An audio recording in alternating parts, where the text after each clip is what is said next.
Ok, donc ce soir je voulais vous parler de l'autophobie. Est-ce qu'il y en a qui sait ce que c'est l'autophobie? Monsieur le professeur de français? Non, ah, c'est un faux ami. Comme la voiture.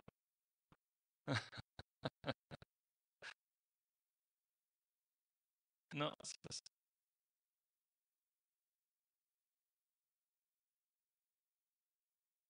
Alors je vous le dis, c'est la peur excessive et irrationnelle de la solitude. C'est une crainte intense de se retrouver tout seul, de se retrouver seul. Alors aujourd'hui, on a quand même des médicaments, hein, on ne sait pas avaler, mais les jeunes se médicamentent grâce aux écrans. Mais je pense que tous, on n'est pas fait pour vivre seul. On est fait pour, voilà, pour vivre ensemble, hein. Le Seigneur nous a créés à son image pour qu'on soit aussi des êtres relationnels. On a besoin de tous vivre ensemble. Et ce soir, je voulais parler du fait qu'on peut se sentir oublié dans notre vie, oublié, seul. Et, euh, et je me dis que parfois, ben, je me sens oublié, hein. J'ai l'impression de tout faire bien, mais les gens me passent à côté et ne me voient pas. Vous avez jamais eu ce sentiment-là de vous dire, ben, pourtant je suis là et on me voit pas ou c'est bizarre, hein, c'est frustrant des fois de se dire, ben voilà, je suis à fond et puis j'ai l'impression d'être oublié. Euh, un peu de reconnaissance aussi, hein, des fois on crie. J'aimerais bien que les gens reconnaissent aussi mon travail, reconnaissent qui je suis au milieu de ces gens. Un peu de reconnaissance. Euh, ou alors, des fois, on peut faire quelque chose d'exceptionnel et personne ne le relève. Et nous, on est tellement contents. Ah, j'ai fait ça. Et puis, il n'y a personne qui le voit. Et c'est. Voilà, ce sentiment d'oubli. Et vous savez que ça peut entraîner des maladies assez graves, la solitude. Et c'est pas rien, quoi, hein. Et moi, je pense qu'on a besoin d'apprendre à édifier notre prochain, à considérer les petites victoires des autres aussi. C'est important de prendre cette habitude-là, de si quelqu'un réussit quelque chose, eh ben, on peut l'édifier facilement. Je veux dire, nous, quand on joue au foot, c'est facile. Quand quelqu'un réussit une passe, ouais, c'est bien. Mais ça peut être ça aussi, ça peut être ça à l'école. Je sais il y a des professeurs qui sont très édifiants. On peut faire ça à tout niveau en fait, hein. Et s'édifier, c'est vraiment construire les gens. C'est de ne pas les laisser dans leur oubli, dans leur solitude, dans leur détresse. Euh, des fois, ça peut nous contrarier parce qu'ils sont meilleurs que nous, mais c'est pas grave. On peut les édifier quand même. Et il y a des gens que j'ai jamais vu édifier quelqu'un. Ou alors, tout le monde sauf à moi. C'est ce qu'on peut dire des fois. On peut se dire, mais cette personne-là, elle édifie tout le monde sauf moi. Pourquoi? Et en fait, il y a une chose, c'est que des fois, on est trop familier, trop proche, trop notre conjoint, nos enfants, nos parents, nos copains. Des fois, ces gens-là, ils sont tellement proches qu'on les oublie. Et c'est un peu le thème, hein, l'oubli, se sentir oublié. C'est terrible que s'il y avait quelqu'un dans l'église aujourd'hui, ou tout court, hein, qui se sent oublié au milieu de nous, ça serait terrible qu'on puisse imaginer ça. Donc, on a besoin d'apprendre à dire merci, d'apprendre à dire là tu as été bon, tu es un frère précieux, tu es une sœur précieuse. Parce que le sentiment d'oubli est très dur à vivre. On se sent seul, personne ne nous comprend et alors on tourne en boucle. Détresse émotionnelle, anxiété, dépression, une baisse d'estime de soi. Alors qu'est-ce qu'on peut faire pour pas tomber dans la solitude? Ben, apprenons à nous tourner vers les autres. Parce que si on est tourné vers les autres, Si on est tourné, voilà, servir les autres, on ne tombera pas dans la solitude. Et aussi être tourné vers Dieu. Parce qu'avec Dieu, ben, on n'est jamais tout seul, hein. Ésaïe 49,15, il est dit: Une femme oublie-t-elle l'enfant qu'elle allaite? N'a-t-elle pas pitié du fruit de ses entrailles? Mais quand elle l'oublierait, moi, je ne t'oublierai point. Une chose qui est incroyable à se rappeler, c'est que le Seigneur, lui, il nous laisse pas tout seuls. Il nous oublie pas. Il sait qui on est. Hein, nous sommes, nous, oublieux, on est peu patients, mais Dieu, lui, se souvient de nous. Il se souvient de chaque pas, de chaque chose qu'il a traversé avec nous. Et on peut penser à l'arche de l'Alliance. À quoi servait cette arche? À quoi servait ce coffre au milieu du peuple? Ça représentait la présence de Dieu, peut-être. Mais à l'intérieur, c'était des souvenirs de ce que Dieu avait fait pour le peuple. Les tables de la loi, hein, le bâton d'Aaron qui avait fleuri, la manne, toutes ces choses-là que Dieu avait fait pour le peuple. Et je trouve ça incroyable de se dire que on n'oublie pas ce que Dieu a fait, hein. On n'oublie pas notre prochain, mais on n'oublie pas Dieu. Et c'est vachement important. Habakkuk 2,2, il est dit: L'Éternel m'adressa la parole et dit: Écris la prophétie, grave-la sur des tables, afin qu'on la lise couramment. Car c'est une prophétie dont le temps est déjà fixé. Elle marche vers son terme, et elle ne mentira pas. Si elle tarde, attends-la, car elle s'accomplira. Elle s'accomplira certainement. Et on voit qu'en fait, le Seigneur n'oublie rien, et bien au contraire, il utilise même des prophéties pour nous rappeler que lui, il agit, que lui est fidèle, que lui sera là pour nous. En fait, Dieu, c'est un peu l'opposé de nous. Il est plein de grâce, et il nous prouve à travers ses prophéties qu'il ne nous oubliera pas. Ses promesses sont certaines, elles s'accompliront. Et si la promesse tarde, ben on l'attend. 2 Corinthiens 1,20.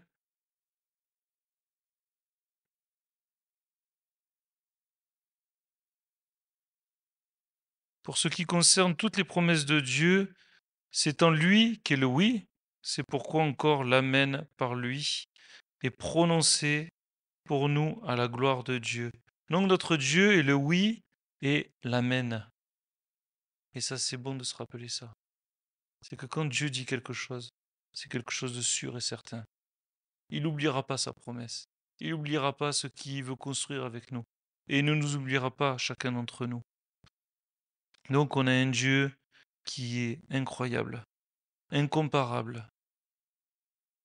Et nous, voilà, on va lire un petit passage dans Ésaïe 33. Il est dit: Malheur à toi qui ravage et qui n'a pas été ravagé, qui pille et qu'on n'a pas encore pillé. Quand tu auras fini de ravager, tu seras ravagé. Quand tu auras achevé de piller, on te pillera. Éternel, aie pitié de nous. Nous espérons en toi.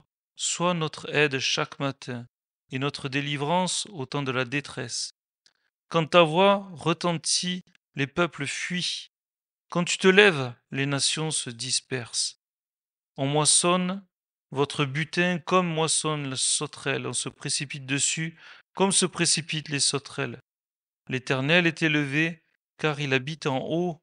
Il remplit Sion d'une droiture et de justice. Tes jours seront en sûreté. La sagesse et l'intelligence sont une source de salut. La crainte de l'Éternel, c'est là le trésor de Sion. Est-ce que le trésor de notre vie, est-ce que c'est tout ce qu'on peut piller, ravager? Est-ce que c'est tout ce qu'on peut mettre dans des greniers? Non, notre trésor à nous, peu importe ce que nous font les autres, Dieu sera notre justice. Peu importe ce qui se passe autour de nous, Dieu ne nous oublie pas. Qu'est-ce que va faire Dieu? Et Dieu nous dit, vous savez quoi? Si vous me craignez, si vous avez de l'amour pour moi, c'est là votre trésor. Votre trésor, il est là. Parce que c'est ça qui va remplir votre vie. peu importe ce que vous allez mettre dans votre vie, peu importe toutes les activités, toutes les distractions que vous pouvez mettre, euh, tout ce que votre cœur va vouloir, vous l'aurez. Hein, peu importe tout ça, ça n'a aucune importance aux yeux de Dieu. Mais si vous vivez 5 minutes dans la présence de Dieu, vous allez comprendre. Vous allez comprendre que c'est tellement bon de vivre dans la présence de Dieu. Tellement bon. Et vous les oublierez pas, ces 5 minutes, je peux vous le dire. Vous vous en rappellerez. Vous en rappellerez. Parce que c'est des moments incroyables. Et j'espère que chacun d'entre vous avait pu déjà vivre des moments comme ça avec le Seigneur. Parce que vivre avec le Seigneur, c'est magnifique. Je vais vous lire un passage, et après je vais vous lire une autre version. C'est dans Marc 4, 35.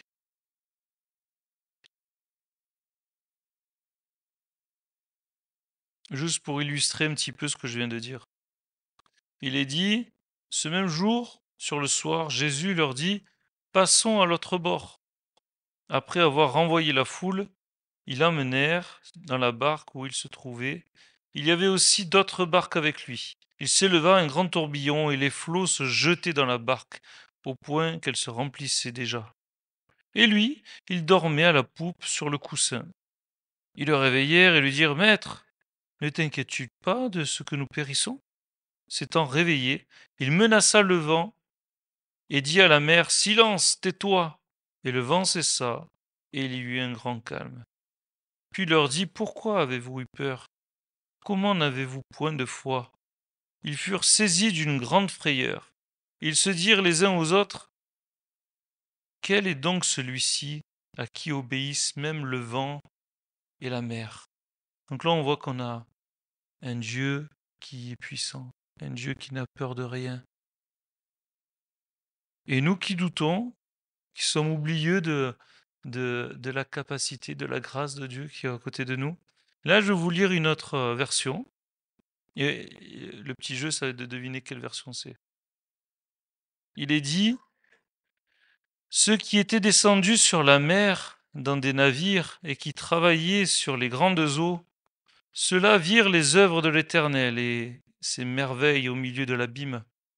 Il dit, il fit souffler la tempête, qui souleva les flots de la mer. Il montait vers les cieux, il descendait dans l'abîme, leur âme était éperdue en face du danger.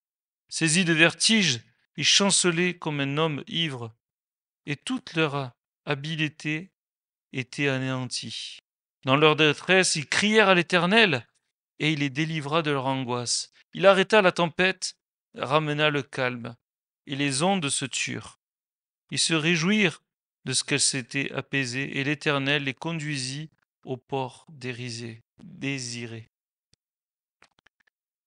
Qu'il loue l'Éternel pour sa bonté et pour ses merveilles en faveur des fils de l'homme, qu'il exalte dans l'assemblée du peuple et qu'il le célèbre dans la réunion des anciens. Donc c'est similaire.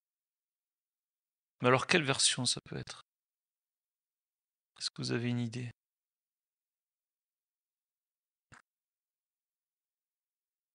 Pas d'idée? Petit Didier, il a une idée. Non. Martine? Non.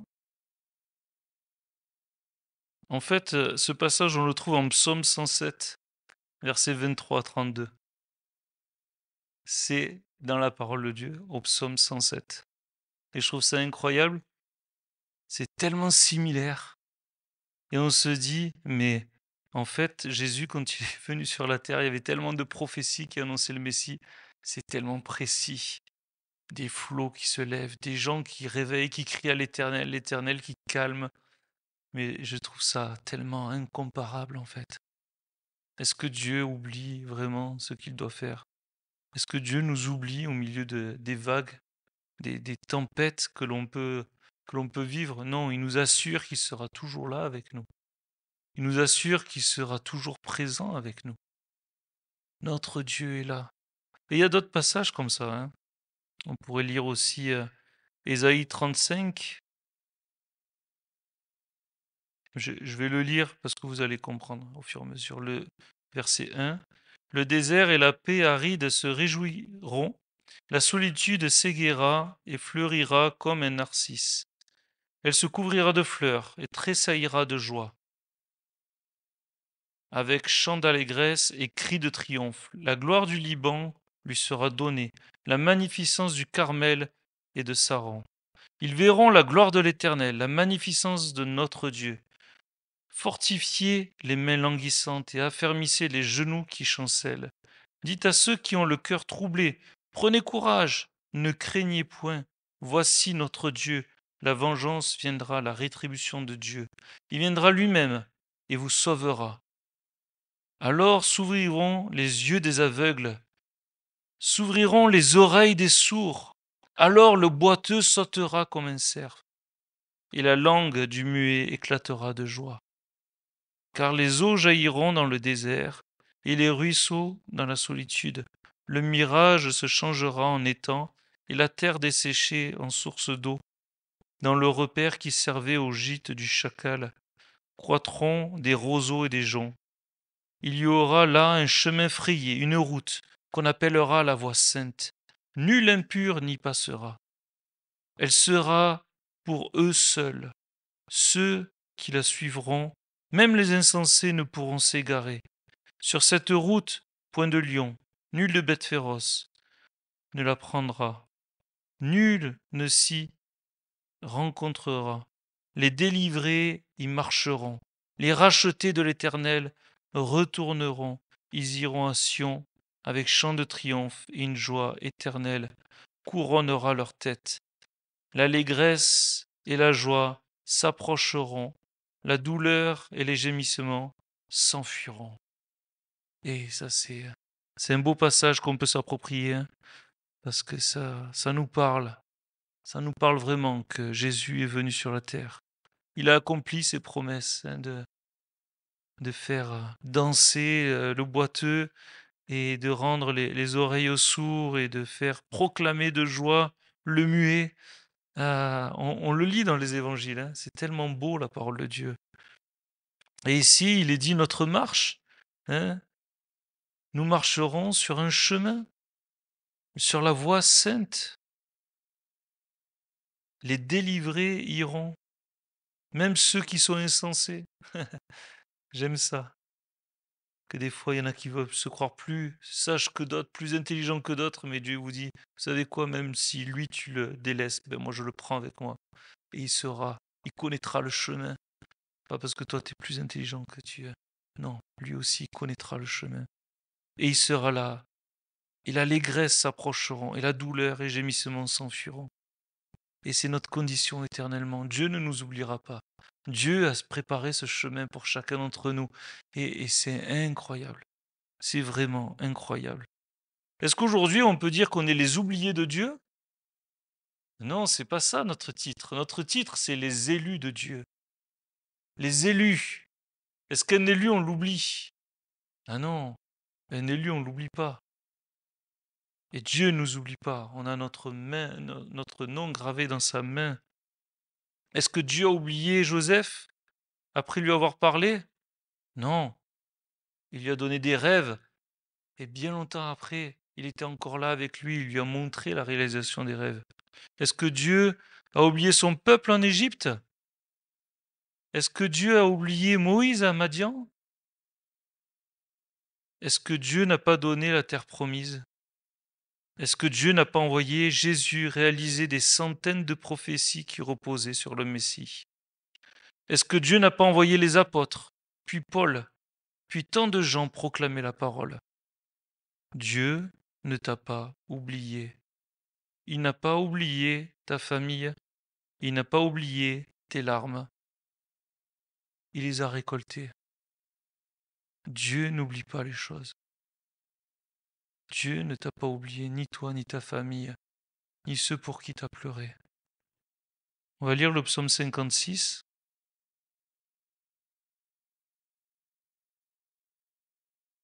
Il est dit: Aie pitié de moi, ô Dieu, car des hommes me harcèlent.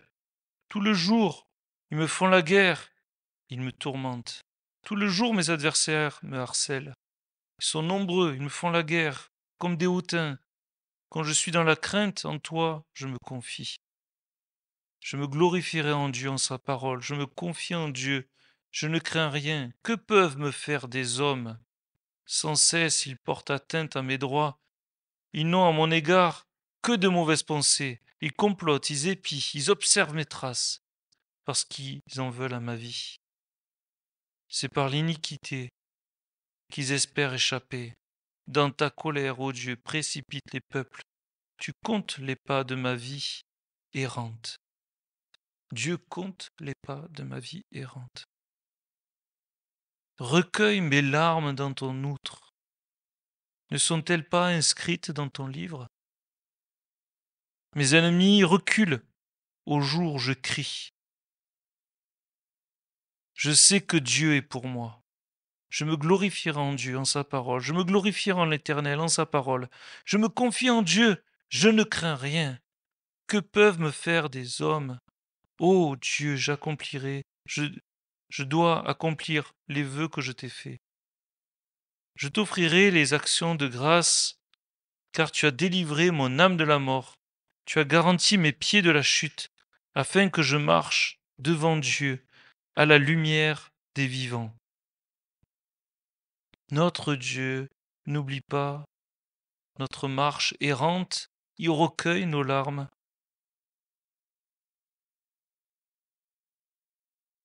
J'aime ça, hein, quand on crie, les ennemis s'en vont. Hein. Quand on proclame la parole de Dieu, alors tous les ennemis s'en vont. Il n'y a qu'une chose que Dieu oublie, hein. Une seule chose que Dieu oublie. C'est le péché des croyants.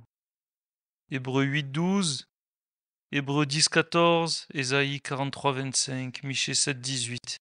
C'est ce qui nous est dit. Quel Dieu est semblable à toi, qui pardonne l'iniquité et qui oublie les péchés. On a un Dieu qui nous a revêtus d'une robe et qui nous voit purs. Il ne nous oublie pas.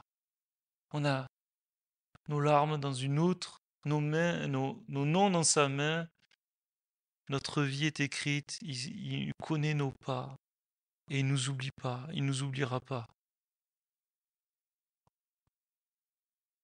Nos péchés, il les a déjà oubliés. C'est pour ça arrêtons, relevons-nous, marchons, ayons des cris de joie devant notre Dieu parce que c'est tellement bon de se sentir pas oublié. On n'est pas des oubliés, on est des élus, les élus du Dieu vivant. Amen. Seigneur Jésus, on est tellement béni, Seigneur, que tu sois notre Dieu. Il n'y a pas d'autre Dieu comparable à toi, Seigneur. Seigneur Jésus, on veut te remettre ce soir peut-être des gens qu'on a l'impression qu'ils sont oubliés, des gens peut-être qu'on a oubliés, Seigneur. On te remet ces noms que tu mets dans notre tête, Seigneur. On veut te prier pour cette personne en particulier. Je te demande pardon, Seigneur, parce que je l'ai peut-être oublié. Je l'ai peut-être pas assez édifié, Seigneur. Et je te demande de m'aider, de m'équiper, de me donner d'autres capacités de patience, d'amour, Seigneur, pour ces personnes-là. Oh Seigneur, que personne ne se sente oublié à côté de moi, Seigneur. Donne-moi un regard nouveau. Ton regard, Seigneur, un regard d'amour. Merci, Seigneur Jésus. Merci. Tu es un Dieu glorieux, Seigneur. Merci, merci pour ton don, Seigneur. Merci parce qu'avec toi, on ne peut rien craindre. Que me fera un homme? Si je suis avec toi, qui sera contre moi? Ô Dieu, tu es mon Dieu. Et je veux te louer tous les jours de ma vie, Seigneur Jésus. Amen.